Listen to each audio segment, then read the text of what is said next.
Good evening, everyone. We've had a marvelously rainy day here in San Diego, so it's a great night to stay in and dream about wildflowers. I'd like to thank you for joining us for tonight's talk, a 27-year wildflower journey with Nita Winter and Rob Badger, and you are in for a real treat. This is the first of 4 seasonal talks in our 2021 climate change series and is presented in conjunction with Climate Science Alliance. As an organization focused on preserving biodiversity in this region, it is important that the museum recognize and pay our respects to Indigenous peoples who are traditional stewards of the land. Specifically, we recognize the Kumeyaay people whose ancestral homelands the museum currently occupies. We extend our respect and gratitude to the Indigenous people who have lived on and cared for this land since time immemorial. As the original caretakers and conservationists, we honor their continued legacy of understanding, caretaking, and upholding the pillars of biodiversity. Before we get to Nita and Rob, I want to take a chance to tell you about a few upcoming events. This Friday, March 5th at 9 a.m. is our next member meetup. At these online events, museum members join our staff for casual conversations. And Friday's featured speaker is Michael Field, the man responsible for all of the museum's wonderful exhibitions. But Michael is my go-to guy if I want to go on a hike, I need to know about camping gear, I need to figure out what kind of knife to buy. And he is a true Renaissance man. It will be a wonderful conversation. I encourage you to join the chat. Be sure to sign up for a membership if you aren't a member. And of course, your membership also helps to support the museum as we educate, research, and conserve our region. Then at noon, also on Friday, we invite you to join us for our lunchtime pop-up talk. The NAT staff has always loved to get together on Fridays to nerd out about natural history and eat our lunch. Now that we've gone digital, we welcome you to join us on our Facebook page where we live stream these talks. And this Friday is a talk by Dr. Eric Wood from Cal State LA on the importance of street trees to urban avifauna. This presentation will address the role of street trees play in providing habitat for feeding birds, as well as an in-depth view of bird diversity patterns throughout Los Angeles. He will also address ways that community scientists and the birding public can contribute to bird conservation. In April, we will be hosting the 4th annual State of Biodiversity Pandemic Tour. Previously, this was a day-long event at the museum, and we're bringing the symposium into your homes this year with 4 separate morning Zoom talks. The discussions will address binational biodiversity, zoonotic diseases, and statewide conservation efforts. The event kicks off on Thursday, April 1st with our keynote speaker, coral reef biologist, Dr. Nancy Knowlton, who will bring a hopeful perspective to our changing world with her talk entitled Earth Optimism. Later in the month, our April NAT talk will be on the 20th, and Dr. Todd Michael will talk about the wonderful journey of the cannabis plant. Dr. Michael will discuss how he uses genome mapping technology to look at the history and present of THC and CBD in cannabis. And of course, throughout 2021, the NAT and our partner Climate Science Alliance will feature seasonal discussions about how the changing climate will impact our region. We have fabulous talks coming up. In the summer, our talk will be in English and Spanish, and we will delve into the effect of drought on local trees. In the fall, we'll learn about wildfires and how they might change with our changing climate. And in the winter, we've got a talk scheduled about sea level and California's coastal communities. Each of these talks will be paired with a more kid-friendly climate change conversation.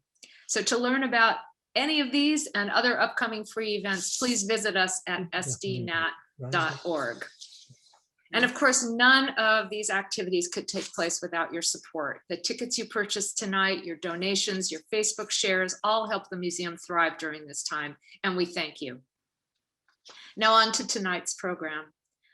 The 2021 season of NAT Talks is made possible by presenting sponsor, the Downing Family Foundation, and media partner KPBS, the public media station serving San Diego and Imperial counties.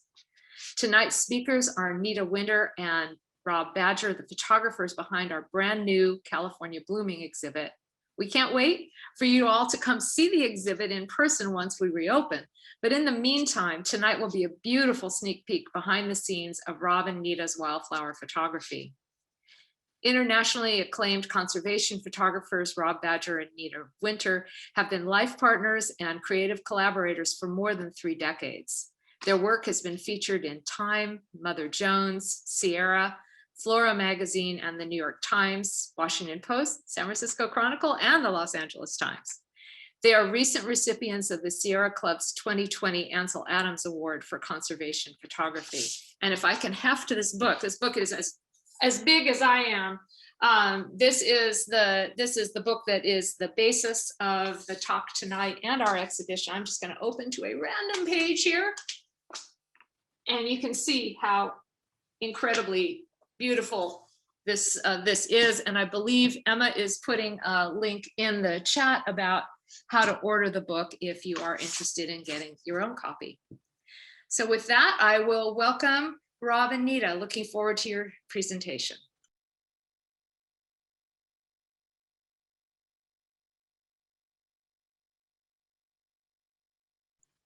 Looks like they'll be on in a minute. I'll chat until they show up. There we are. All right, we were able to do all of it. Well, so can I start? Sure. Okay, thank you. Nita and I are so excited, so very, very excited to be doing this presentation with the San Diego Museum of Natural History, and especially these climate change talks. We have been talking for about 6 months about doing this. So finally, we have the opportunity to show you some of the beautiful images we found of wildflowers and super bloom landscapes on California's public lands. And we're especially excited that that the Nat is going to be featuring our work, some of it 12 feet tall. So a large print version of our traveling exhibit, Beauty and the Beast, California Wildflowers and Climate Change. And they have created a version that's going to be called California Blooming, Wildflowers and Climate Change. So we're really excited that will be available to the public, hopefully sometime this spring. And why is this not advancing? Sorry, folks. Here we go. So we'd like to tell you about the 27-year journey that Judy mentioned that has taken us up and down across the state to high alpine meadows and below sea level in Death Valley to get California's beautiful wildflowers recorded for posterity and for exhibits. So this all started in 1992.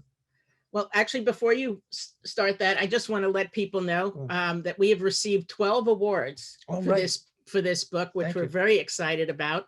And that includes the 2020 Ansel Adams Award for Conservation Photography for both the work that we've done with the book and Rob's previous 40 years of conservation work. And so Beauty and the Beast, California Wildflowers and Climate Change is only part of the project we were working on throughout the West called Beauty and the Beast, Wildflowers and Climate Change. And we'll tell you a little bit more about that as we go along.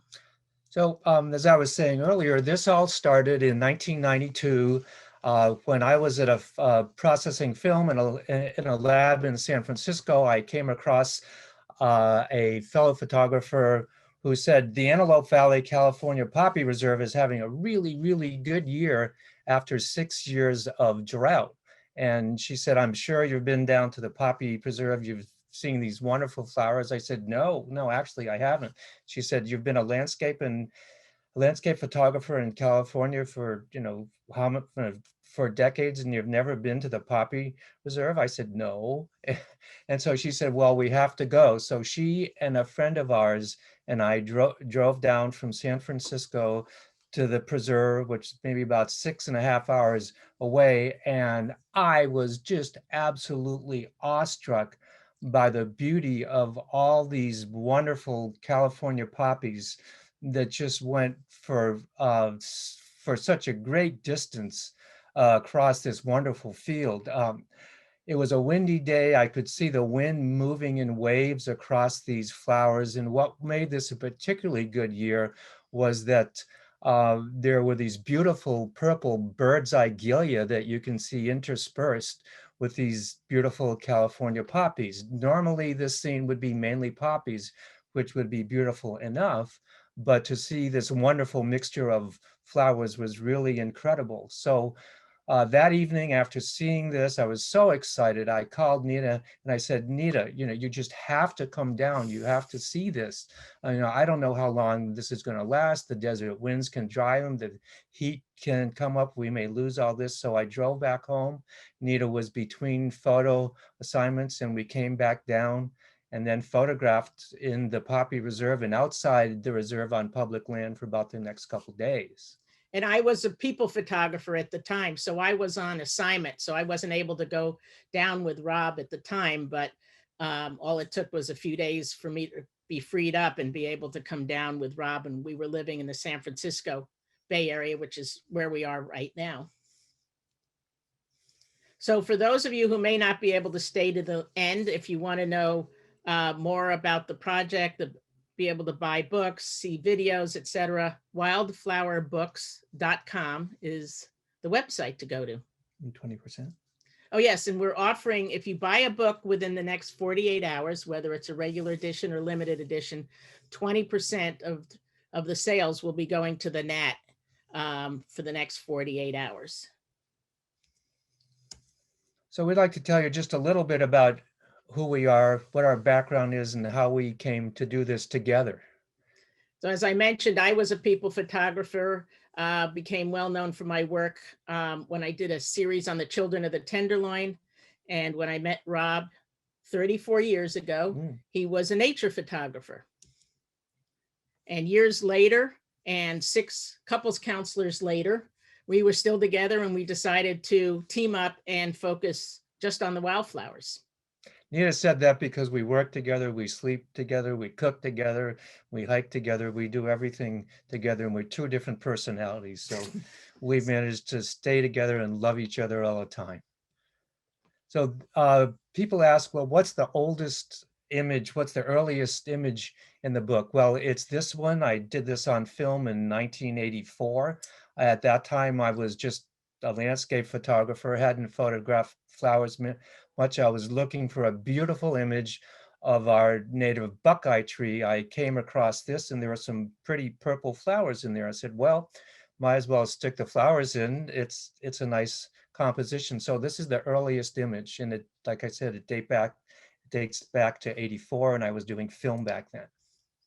And as Nita mentioned, when she met me, I'd been a landscape photographer. I'd been doing landscape work for already 20 years, and I wanted to do more than just get my images into pretty calendars and books. So I was fortunate to be hired by the Trust for Public Land, and I did over 35 different projects with them over the course of about 20 years. This is an example of one project image I did. This was privately held ranch land in the foothills of the Sierra Nevada range, and it was very close to Sequoia National Park.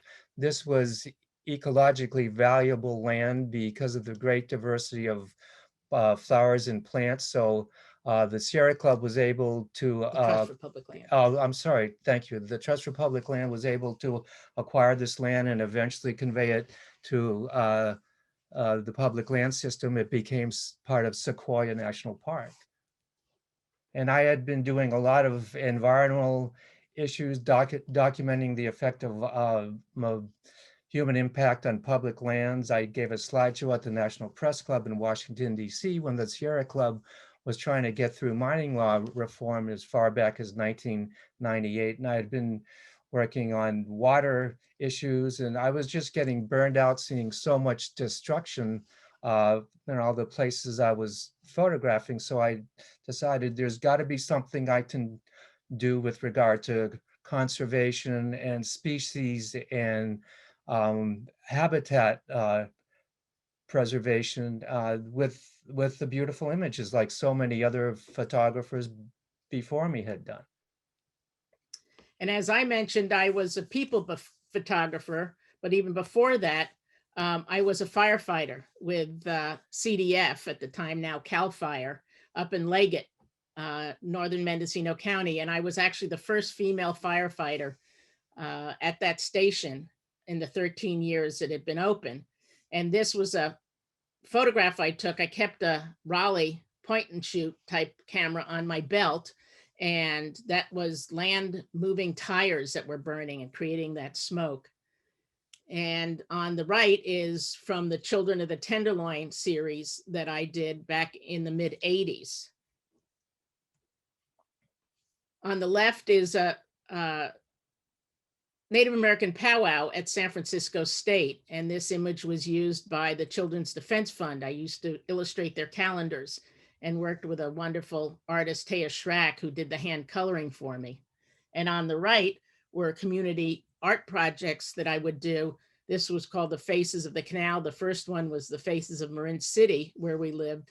And they were all to celebrate the diversity in communities. And these were 7-foot banners that would hang in the streets.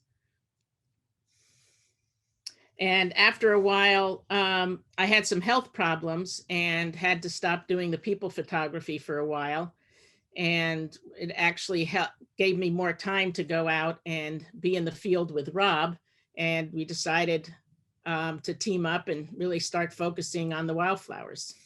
So this is where we were backpacking in the Sierra, just south of Lake Tahoe, Carson Pass. It's an area, understanding it's a convergence of a few eco-regions. There was a great diversity of flowers there. So Nita was carrying 65 pounds of camping gear and photo gear, and I was carrying 85 pounds, and it let us stay out there and not have to hike back and forth to the cars. So this was back in what, 2005. And we I decided I'm not carrying 65 pounds again. That was a bit much. And Rob would normally carry 65 pounds on a regular basis with his lighting equipment and camera equipment. And we'll talk a little bit more about our natural light studio. And I would normally carry 25 pounds. And this is Lake Winnemucca. And it was sort of the beginning of what was going on with climate change. We didn't realize that there had been so much snow that year that the flowers were 3 weeks to a month later. So we got to be up there quite late in the season with no one around because everybody was back at school. So since we started photographing, we've seen the effects of climate change. We've seen multiple super blooms because of the deluge part of the climate change picture. And then we've seen many, many years of drought in between them. And so we've been fortunate to see, to capture a lot of the super blooms throughout the state. And in order to pay for the work that we were doing, we worked with art consultants and architects who were creating environments in healthcare and hospitals. And this is an 8-foot tall by 20-foot wide lobby divider. And we had seven of them in this hospital, each a different color. And they were wonderful to come out of the elevators and be able to see the backlit panels. So we did as much as we could to emphasize the use of native plants as in art installations in these healthcare facilities. In this particular image of the California poppies was done using a technique that I created called the contact series, where the flower is actually touching gently the front of the lens, and we'll talk more about that later. And when we don't have many flowers, and we actually have been able to photograph flowers pretty much every month of the year in California, we like to go out in the winter and photograph birds in nature preserves. And this work has also been used as fine art and in the hospitals. So we like to document the environment and also turn it into art. So people ask us, one of the most frequent questions we get asked is, what is the most beautiful, most exciting, awe-inspiring wildflower bloom you've seen? Well, it was in 2003 when there was an amazing bloom at the top of the Grapevine. When you go from Los Angeles over into the Central Valley, you go through Peace Valley at Tejon Pass, and you're at about 4,000 feet. And this particular year, there was an incredible abundance of flowers. So from the bottom of the freeway to the top of the ridge was about 1,000 feet. And then for a mile wide, it was just covered with flowers. This is a detail of some of the flowers that we saw in this great expansive panorama of beauty. So as Rob mentioned, Highway 5 went through the middle of it. We're on public land on the left side. In the background is private land, and we're hoping someday it'll get protected. So this was again 2003. I was doing film. In 2005, we converted to digital photography, which made close-up photography a lot easier and a lot quicker to do.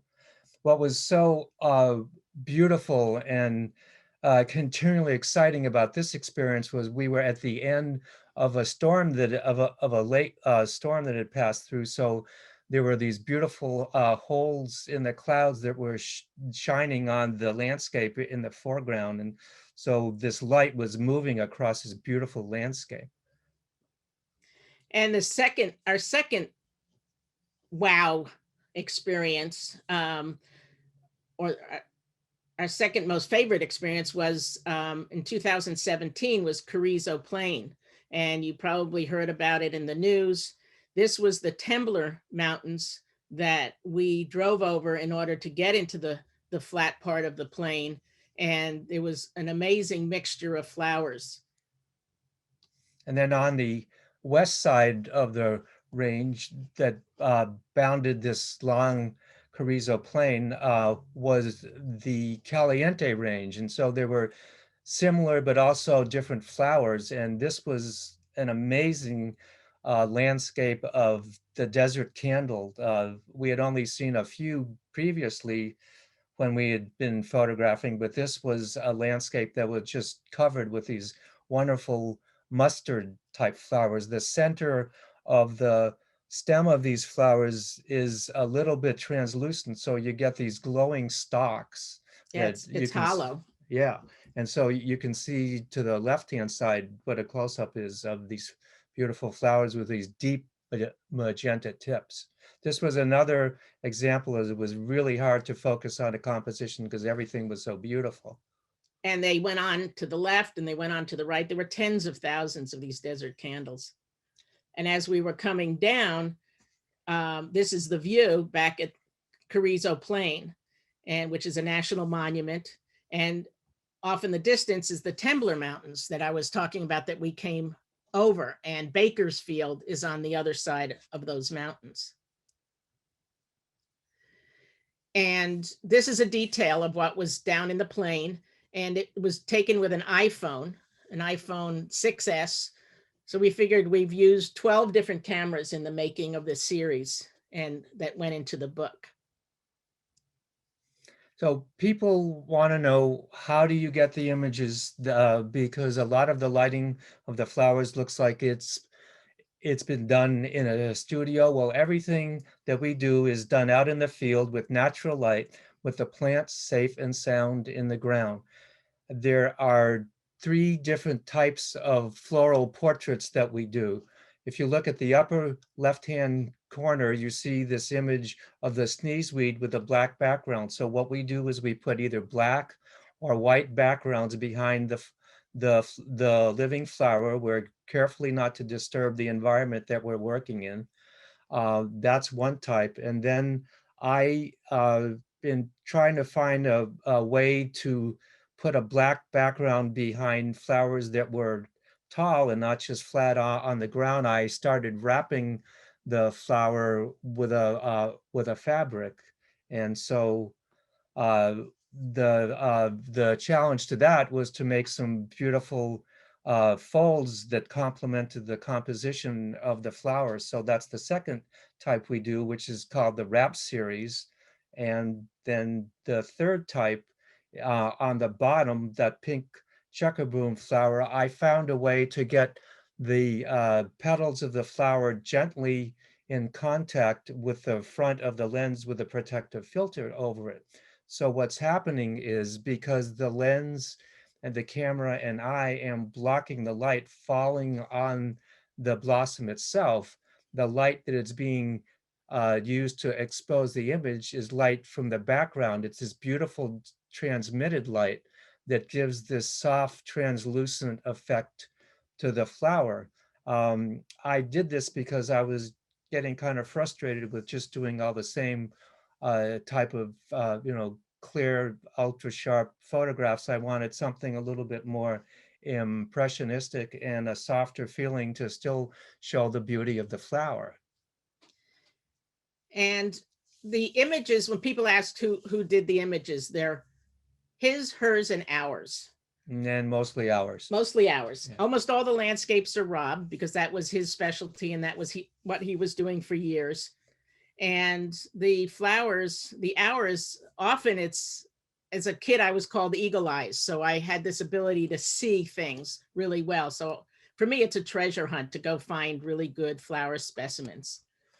So go ahead. Oh, thank you. So Nita has this wonderful eye for finding things, and she'll find out of an area with a group of flowers often what the best looking individual is. She'll point something out if I haven't found it, and then I'll spend a bunch of time on a tripod on my knees or lying on the ground getting the composition, and I'll always check with her now that we're doing digital photography, to see what it is, for her to see what it is that I'm capturing. And often she'll suggest a different composition, and occasionally it'll be the right one.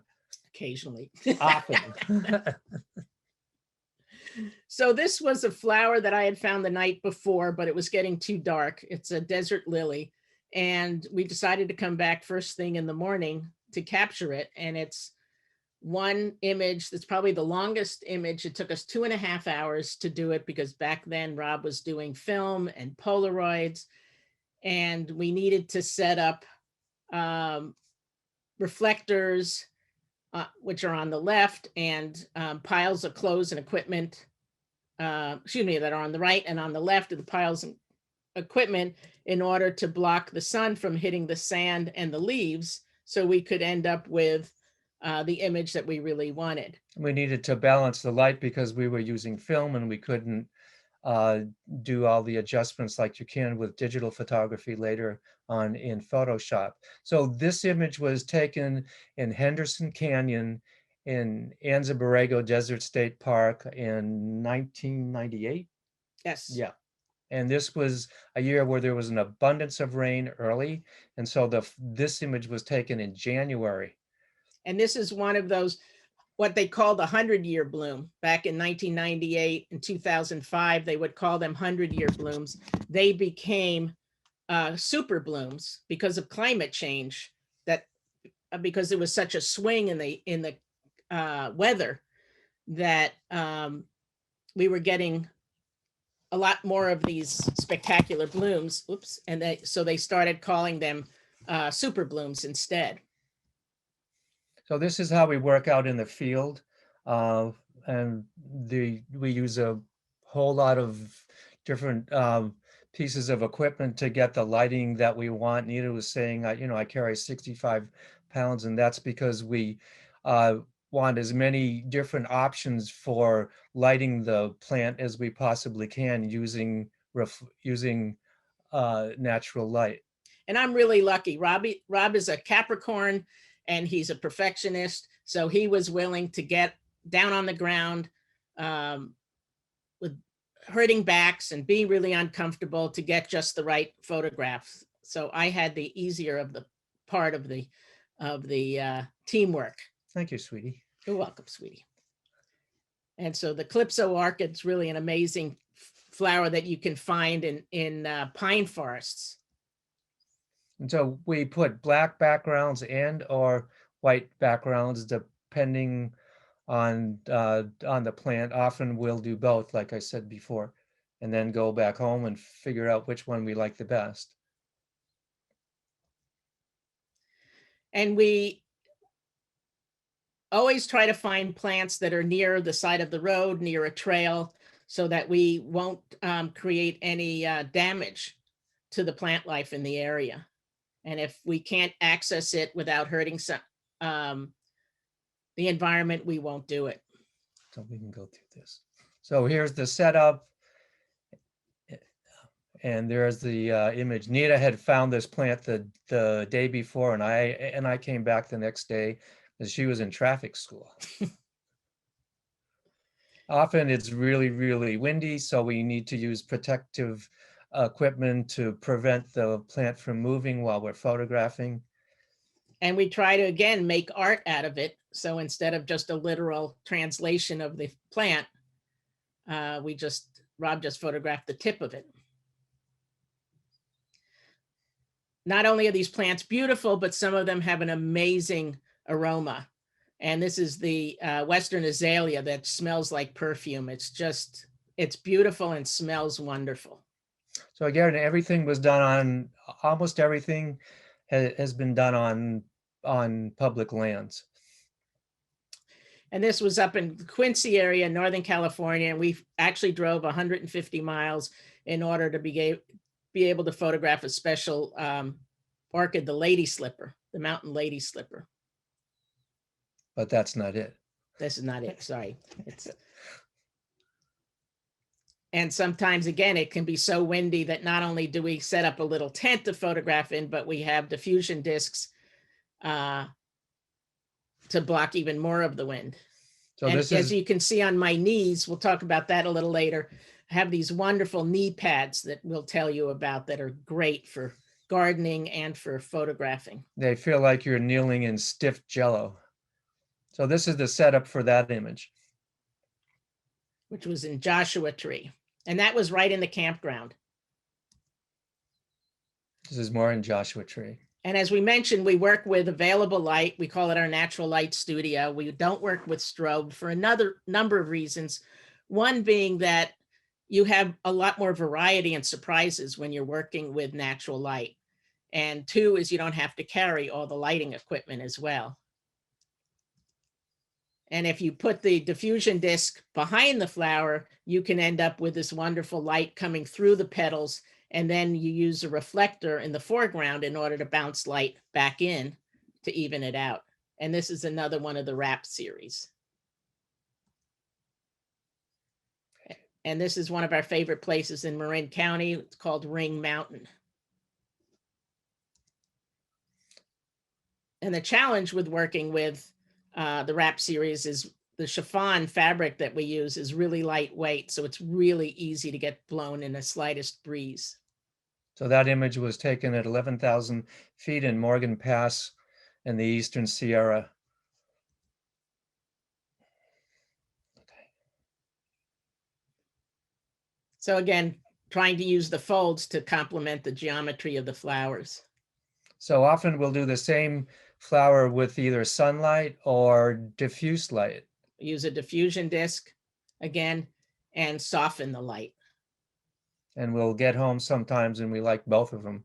So it's a matter of, well, which one do you like best? So people always want to know, or often want to know, well, how much Photoshop work do you do? Well, every raw image from the camera has to go through the processing in some photo software. So this is an image that we saw in the Columbia River Gorge. The source of light coming on the scene was blue skylight. This image was in shade, except for the very, very top in the middle, which you can see is a little light. That was in the sun. So the camera sensor records a very, very low contrast image to get as much fine, subtle gradations of tones as it can, and it's a very low saturation image. So what we do is we bring the image into Photoshop and reproduce it, adjust it until it represents the way that we actually see it. And we do it with as much determination as we can to create what it was that is the actual scene, because when we're doing flowers, the flowers have to, what we're showing for the flowers has to be the accurate color and not oversaturated, things like that. So the more expensive professional cameras will have the low saturation, the low contrast. iPhones will not. So if you're working with an iPhone, you'll find you have a lot of the color. Sometimes our backgrounds are need to be really big. This was a sheet, it had some wrinkles, so we cleaned up the background. But it started out as a white background. And this is what it looks like in the book, the 2-page spread in the book. Again, we can be dealing with a lot of wind, and also we want to soften the light. And in this case, the wind was creating all this sand on the background. The plant was very low to the ground, so we had to use 2 pieces of fabric with a seam in between. So we take it into Photoshop, we clean up the background, we bring the contrast and the saturation back up to the way we remember seeing it. And again, the 2-page spread. And we have to deal with a lot out in the field. We have to deal with rain, we have to deal with heat, wind, poison oak, I've already gotten it this season, and bugs. This was in Utah, we had the no-see-ums, and they were so bad that we had to use whatever we could to keep them out of our ears, from going up our nose. I took out my clean underwear so that we could keep them out of our ears. And unfortunately, Rob still really got bitten up. We think he probably had about 200 bites, and the no-see-ums, which are tiny, crawl into your clothes, and they itch worse and longer than mosquito bites. But the rewards are really, really, really worth it when we're able to bring back something that's so beautiful and share it with other people. It's just part of the job. So we don't want to sound like we're whining. We do at times, but it's well worth it. So as I said earlier, we had this project, Beauty and the Beast, Wildflowers and Climate Change. It was a sponsored project of Blue Earth Alliance. And the San Francisco Public Library asked us to do an exhibit that focused on California wildflowers. And it had 100 images in it. It opened in 2016. And we wanted to show the images, but also more the behind the scenes, such as the guidebooks that we would use, the knee pads. And I mentioned earlier that Ergodyne, or we'd let you know, and this will be in the chat as well. Ergodyne is a company that makes great knee pads for working out in the field. And we also worked with the California Native Plant Society to create the map that's in the back, which is also in the book, which has the 14 eco regions. Okay. So this 2016 exhibit at the San Francisco Main Library is what was the source for now the traveling exhibit, and for the beautiful large print exhibit that the Nat is putting up. So it's a bit of the history and how this all evolved. And again, we're so grateful to have this shown at the Nat, where so many more people will be able to see the beautiful wildflowers that California is so famous for. And thank you. Yeah, and it'll be up for a year or two. Yeah, at least a year at the Nat. And this was also the source. The book is the companion to the exhibit, and the traveling exhibit has 52 images, and that's going to be seen. That's going up next at the Los Altos History Museum in near San Francisco, and that again they're hoping to open in March. And here's a drawing of the exhibit, California Blooming, and here's images as they were hanging the exhibit. So as we said, that was a companion. Our book is a companion to the coffee table, to the traveling exhibit. We have educational panels in the exhibit, but we wanted to expand on it. So we invited a diverse group of authors, scientists, environmental leaders, nature writers, to write short stories. And we have a couple of people from San Diego. On the left is Dr. Margaret Leinen, who's the director of Scripps Oceanographic Institute. And she wrote about who's taking the Earth's temperature. On the middle bottom is Amber Paris from Climate Science Alliance. And we are grateful for her for also helping us get into the Nat. And she wrote a story on how to talk to children without scaring them. So the book has 18 different short stories, personal short stories that tell the Wildflowers story. The short stories talk about climate change, land restoration, conservation, seed banking. I just wanted to mention this was a very collaborative project. So we worked with a lot of different groups to make this happen. We broke the book into 3 sections: the gift of beauty, the human connection, and ensuring the future. So we wanted to inspire people to take action and not just leave them with this desire. We actually have a story in the book that gives you 25 things you can do to make a difference. And a story also on citizen science, which now being referred to as community science. So one of the short stories in the book about climate change is called Wildflowers and Climate Change. And Gordon Lepig has been documenting the rufous hummingbird. Nope, wrong person. Oops. Oops. Okay. No, Gordon Lepig is a You tell scientist this. with the California Oh, excuse me. Department of Fish and Wildlife. And what Rob was referring to was this story, Chasing Spring, Timing is Everything, is Ryan Burnett's story about the research he's doing on the rufous hummingbird and the effect of climate change on its epic migration in the mountain meadows. He talks about the science of phenology, which is the timing of natural events. So the luckiest image in the whole book was me being able to take this image of the hummingbird. We had been wanting to get this beautiful scarlet fritillary that we found on Table Rocks in Oregon. This was public land. While I was looking through the viewfinder, I had a fast enough shutter speed to stop the flower from moving. Everything wasn't focused, and while I was looking through the viewfinder, all of a sudden this beautiful bird flew in. I was able to capture 2 images and the bird was gone. We waited another 20 minutes, hopefully, for the bird to come back. And of course it didn't. So the image on the right is the raw capture of what I recorded when the bird flew in. And this was after we processed it, what went into the book.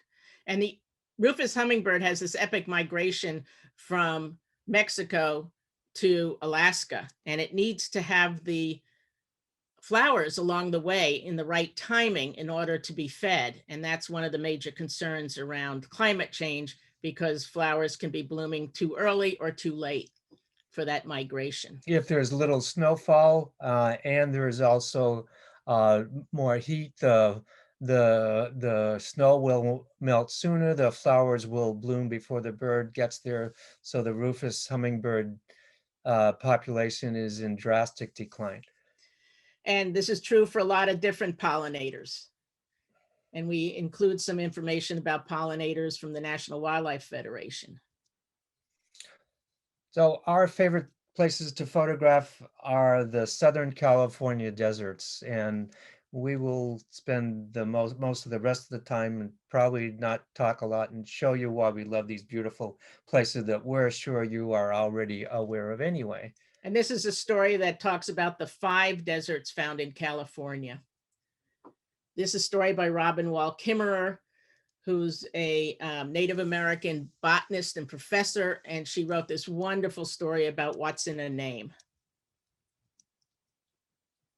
Wendy Takuda, when she retired from being an anchor and TV news, she became an avid restoration volunteer and wrote a very funny story about art and the Zen and the art of pulling broom. This is Amber's story about talking to children about climate change without scaring them. So what we did was we pasted the images and the short stories throughout the book. The purpose was to get the people turning to read the short stories because they are equally important as the flower images. Genevieve Arnold from Theodore Payne Foundation. Seed saving, safeguarding California's natural legacy. And we also had another story from the former director of Theodore Payne, Kitty Connolly, about growing native gardens. So we also have a section in the book on fire recovery. What happens when the fires go through and the flowers bloom later? And so this image was a fire poppy taken in Cleveland National Forest after a fire had gone through up above Lake Elsinore. And we found that the fire recovery here and the landscape was very different from what we were seeing in other parts of California after a fire. But I've been wanting to get one of these scarlet monkey flowers and actually found it in the burn area. This is an ecological preserve, Pepperwood Preserve in Sonoma County. You can see in the center at the top, the fire had come through and burned all the trees.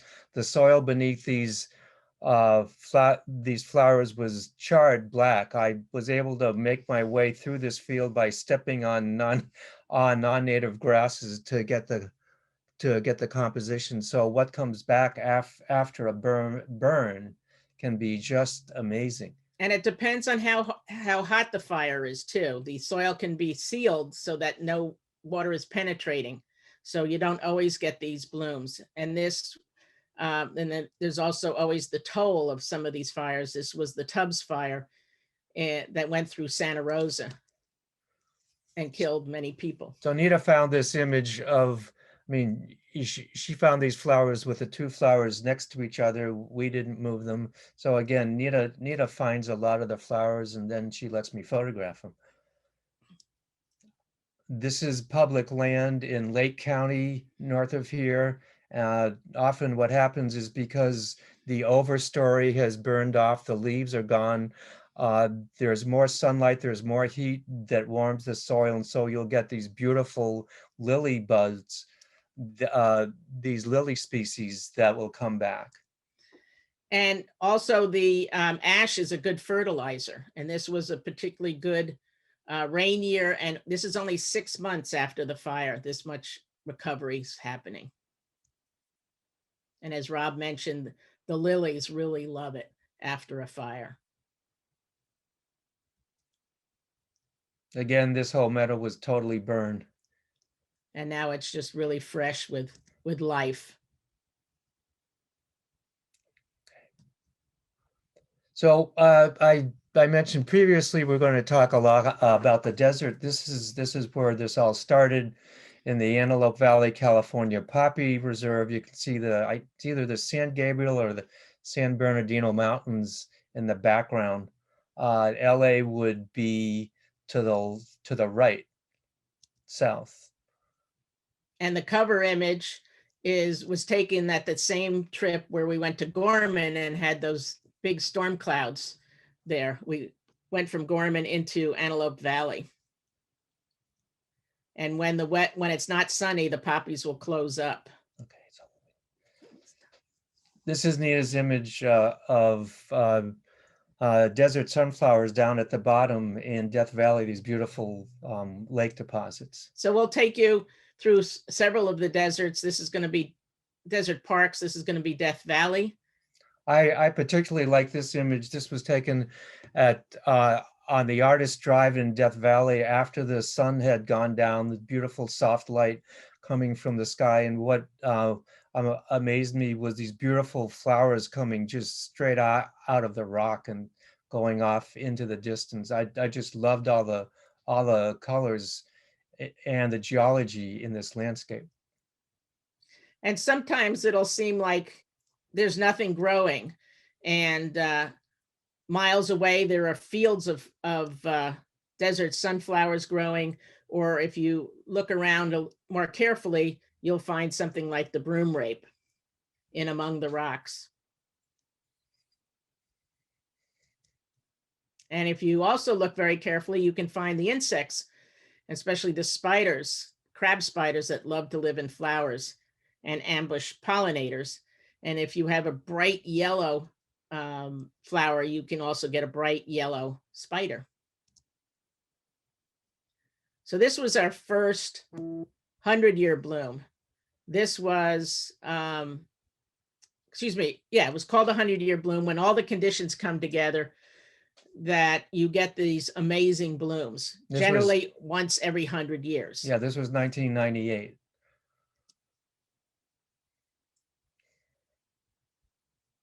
And I think since this, there have been 3 or 4 100-year blooms. At least, yeah. Because of climate change.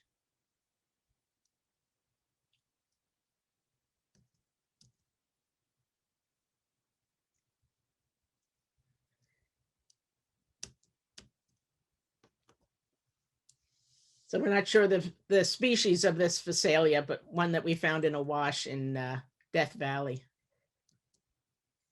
Now, this is Joshua Tree. So what's really fascinating about Joshua Tree is that it takes in 2 different deserts, the Mojave to the north and the Sonoran to the south. So you'll get in the southern part, and this is the southern part where you find the Ocotillo in the Sonoran and the Coloradan subdesert. So you'll find such a great variety of species in this one part. Very granitic soil that you don't see in the other parks.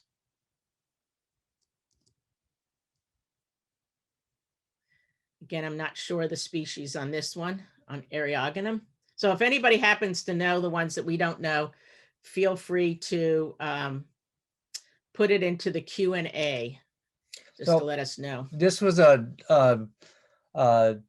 this was near Cottonwood Wash in the southern end of Joshua Tree on a regular year when there wasn't a whole lot of rain, and you can see that the desert Canterbury bells in the foreground is one of a few scattered throughout the wash. And fairly short. And fairly short, right. This, we were photographing a variety of different flowers. You can see Prince's Plume way at the top at the horizon. There's those yellow flowers. We were here for about 4 hours, and we were serenaded by this wonderful mockingbird that was flying back and forth across this wash. And the mockingbird has such a variety of songs. It was just wonderful to be here and experience the life that was there in addition to the flowers. So that's why it's so much fun to spend so much time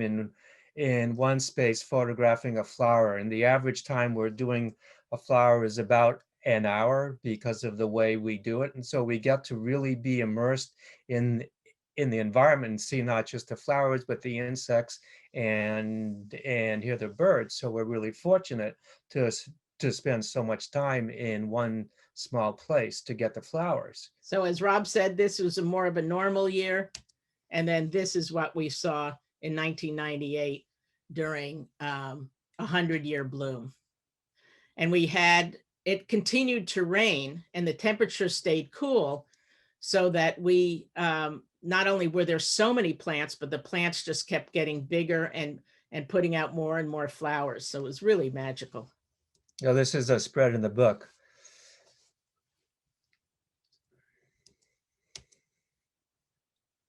Never knew a dandelion could be so pretty.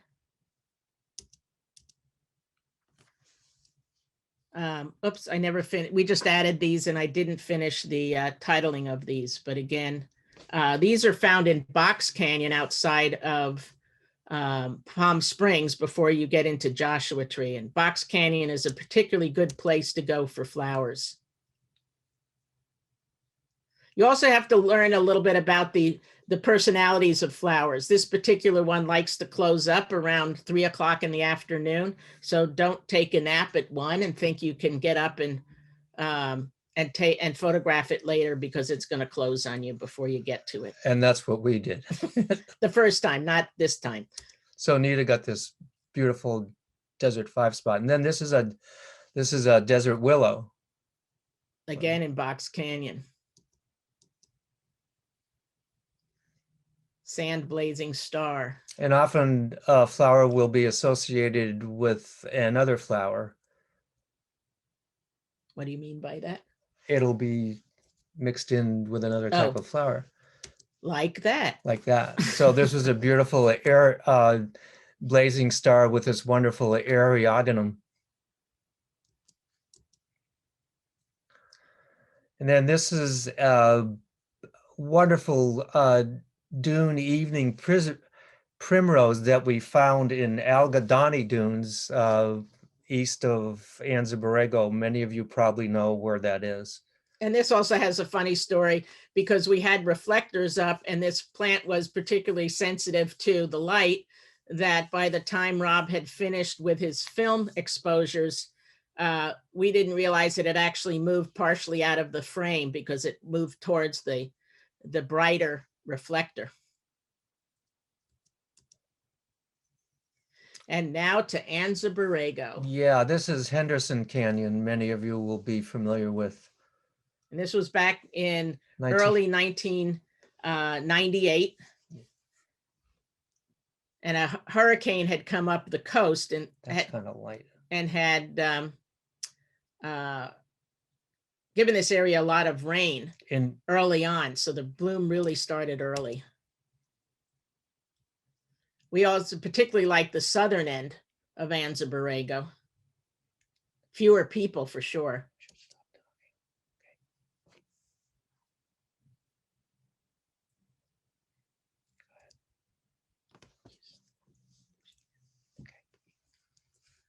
Hellhole Canyon.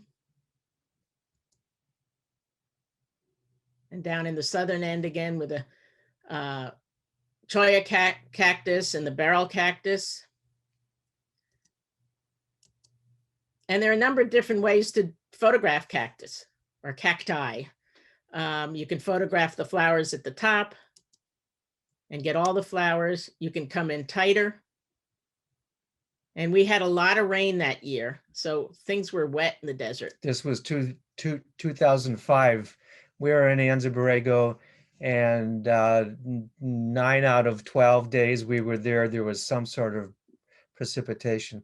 So we were photographing these beautiful barrel cactus and came upon this one cactus that had these unusual looking yellow flowers on them, and we haven't been able to identify them.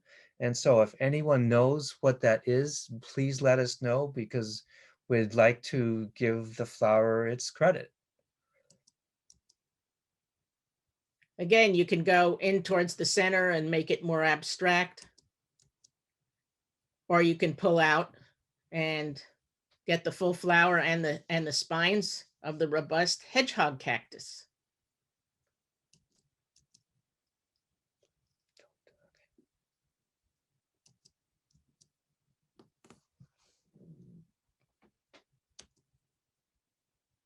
And again, here's a 2-page spread.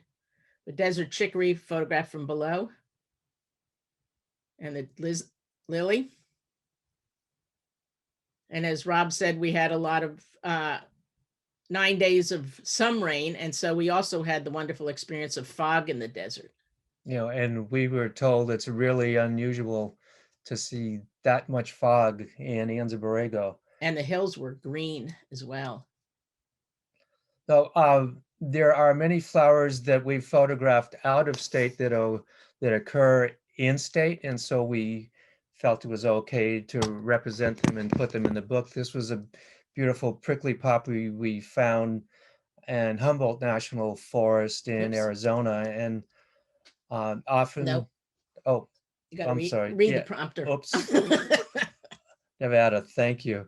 And often we'll be looking for an interesting background with a flower in front of it. So we found this serpentine rock in the Sierra foothills. That was exactly where the flower was. We didn't move it. Table Mountain's one of our favorite areas in Northern California. And I mentioned that there was a flower that we drove 150 miles to photograph, and that was the one on the left, which is the mountain lady slipper. So and these are all 2-page spreads that we're showing you. this was photographed in Mount Rainier, but the same species lives in California.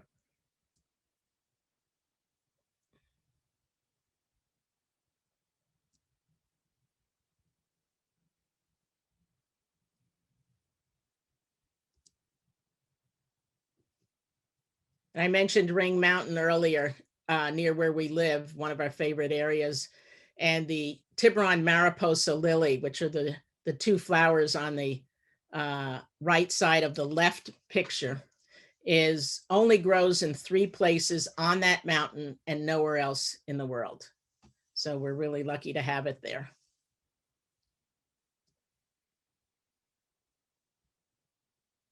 And we've been out this spring, and the early flowers are actually doing pretty well out here in Marin County.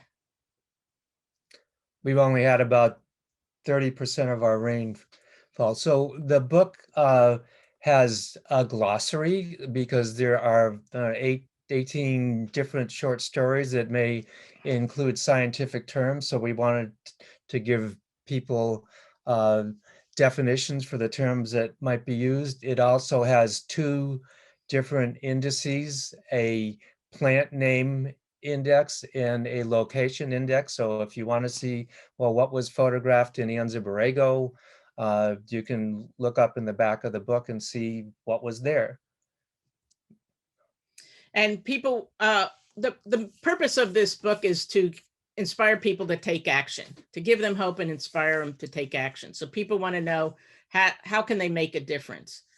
Probably the number one thing these days is to vote for earth-friendly candidates, to plant local native plants in your garden, join your local chapter of the California Native Plant Society, or whatever your state plant society is, native plant society is, donate to climate change and conservation organizations, and volunteer to support restoration work.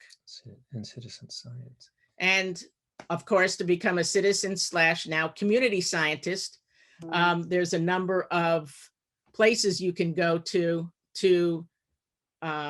get involved and submit your work, your photographs, your observations that will help other scientists with their research. And so you have iNaturalist, which has 58 million plus observations, 305 million people signed up. So you have a lot of people to join the community, and 320,000 species have been observed. Oops. Okay. And then all of this is also going into the chat. As I mentioned, we have the map that's also in the exhibit and the book. And quickly, we'll go through a few places that you can go to learn and how to identify plants. There's plantid.net, CalFlora, which can also show you exactly where these plants have been seen, what parts of the state, what parts of the country. It helps you identify them. And it also has a little graph of what time of year these plants are blooming. And then Calscape, which is the California Native Plant Society website, which is very valuable for planting native gardens. And you want to find out what's native to your area. We forgot to mention earlier that we co-published the book with the California Native Plant Society. And we depended on so many wonderful Plant Society members to tell us about where flowers were blooming, when they were blooming, some species we should be looking for. And so it was, we always depended on other people to tell us where to go and what to find. And again, the purpose for the book is summed up pretty much in David Brower, who was the first president of Sierra Club and involved in a lot of other organizations, environmental groups. He said, "Truth and beauty can still win battles. We need more art, more passion, more wit in defense of the earth." So we hope you get a chance to check out our book, either buy it or see if we can get it into your local library. On the left is the regular edition book, and on the right is the deluxe limited edition book with its special cover. It's got a tip-in page, which is signed and numbered, and a clamshell box that you can store it in. And if you get the regular edition book, you want to tell them about the... You can tell. Okay. This is a beautiful cover that's underneath the dust jacket that our wonderful designer, Laura Lovett, came up with. And she is on the board of our local chapter of California Native Plant Society. So we were really lucky to have a wonderful, wonderful designer to work with. And also Peter Raven, Judy mentioned him to us when we were speaking earlier. He is a world-renowned botanist who wrote a wonderful foreword for us and the first story on the history of California's wonderful plants. So again, we invite you to go to wildflowerbooks.com to learn more, to find the books. And we appreciate everybody who's been our audience, even though we can't see you, we know you're out there, and we look forward to answering questions.